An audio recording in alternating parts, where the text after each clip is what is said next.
আসুন, বয়স্ক লোকেদের জন্যে একটা আনন্দ সংবাদ আমি আপনাদের সামনে উপস্থিত করতে চলেছি।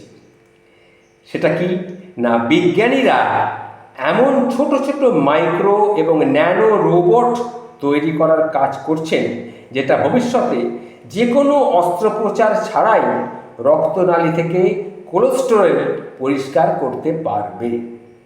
এই যন্ত্রগুলো রক্তনালীর ভেতরে দিয়ে চালনা করার জন্যে চুম্বক বা স্মার্ট নেভিগেশন সিস্টেম ব্যবহার করার পরিকল্পনা করছে, যাতে এটি কোলেস্টেরল জমা অর্থাৎ প্লাক ভেঙে দিতে পারে এবং তা সরিয়ে ফেলতে পারে।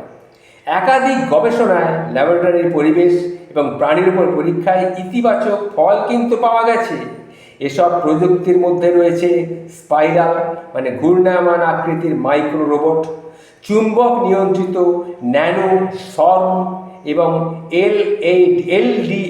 LHDL মতো কণিকা, HDL ছোট ছোট কণিকা, যেগুলো কোলেস্টেরল গলিয়ে ফেলতে বা সরিয়ে দিতে পারে। তবে এখনো পর্যন্ত কিন্তু কোনো চিকিৎসা যন্ত্র বা রোবটকে মানব দেহের ব্যবহারের জন্য অনুমোদন দেওয়া হয়নি, যা অস্ত্রোপচার ছাড়াই এই কাজগুলো করতে পারে।